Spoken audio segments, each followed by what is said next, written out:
We're coming on today to talk about our 5 favorite books so far this year.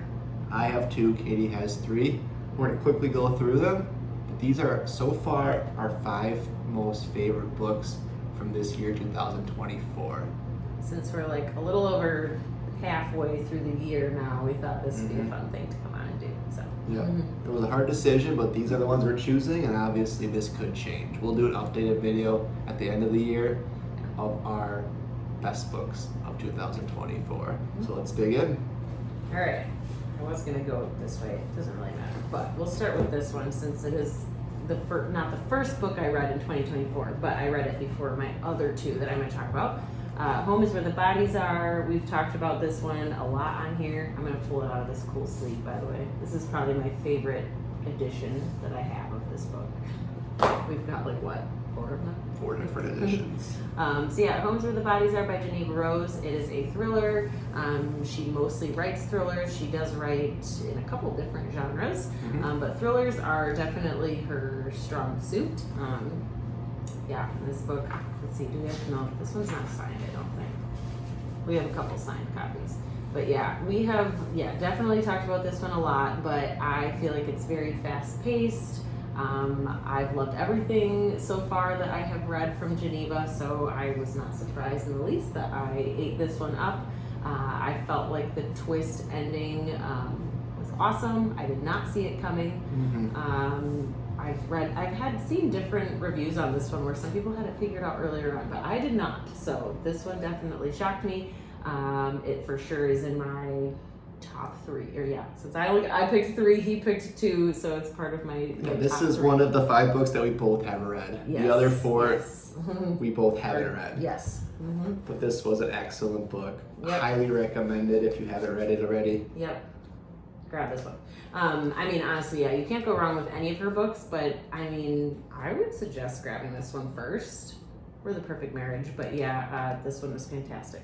Good place to start. Get used to her writing style and her crazy twists. Yes. For me, this is my favorite rom-com. It's the Kindred Spirit Supper Club. I've talked about this one a little bit from Amy E. Reichart. She's become an author that I've picked up a lot of her books already.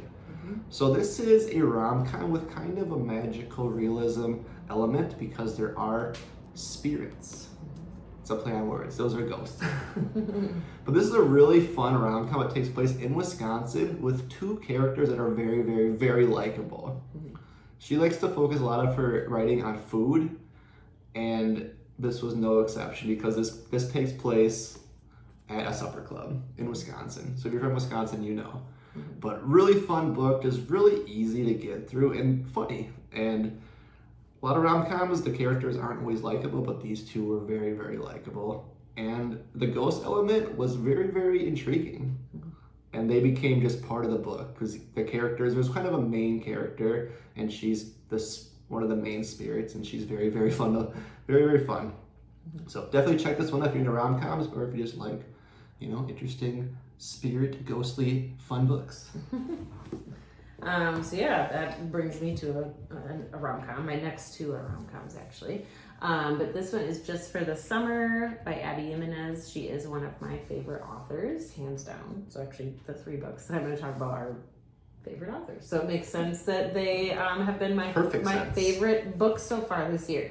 I did read this in April, I believe. I was gonna get it and then wait till the summer to read it, because it says just. I'm shocked you didn't. But I couldn't because I was just so excited to read it. One thing, if you have not read Abby Jimenez yet, yes, her books are funny and lighthearted, but she also does talk about some more deep, tough topics and covers those really well, I think.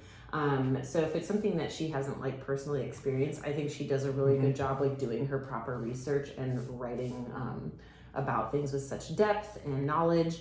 This one is obviously a perfect one to read in the summer, but really you could read it anytime because her books are an absolute delight. So all I'm gonna say is Justin for this one.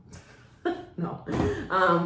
But there's a particular scene in the book where I'm just like, oh my gosh, that I can't give it away, but he does something for the main character that you're just like kudos. So yeah, very sweet couple in this book. It's like a fake dating trope for that one. So I didn't say that right away, but yeah, definitely love that one. I feel like I want to reread it before the summer is over, but our summer is going by so fast. So Still time. I know. All right, you're up. My next book is one I finished recently, and I've talked about it pretty recently, but I can't get it out of my mind, and I can't get it out of my eyes. The Eyes Are the Best Part by Monica Kim. This was her debut novel, and it was so fascinating.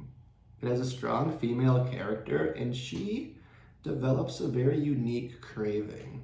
I'm sure you can guess what that is. But really well written, with really well developed characters, and it's got a strong family element that's really, really intriguing. But this was an excellent book. I hope Katie reads it really soon because it's really different. It kind of crosses a lot of different genres. It's really considered a suspense horror, but it's also like a family drama. Yeah, family drama. It's kind of a thriller. Domestic thriller, maybe. Really, really good. I mean, 100% recommend this book. It's not really as creepy as you might think because it's so strongly just focused on the family, but there are some things that are pretty fascinating. 100% recommend this one if you like books, especially really, really, really well-written books. So.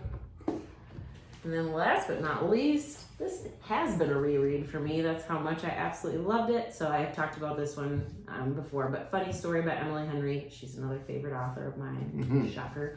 But yeah, if you've not read her before, I would suggest reading this one first because the difference between her and Abby, by the way, is like Abby's books sometimes kind of go in a certain order. Like she has a couple like trilogies where you like technically should read, like, you know, read them in order. You don't have to, but it's recommended. But Emily's are all standalone, so none of the characters have overlap or anything. They don't know each other, you know, it's like the stories are just completely like independent of one another.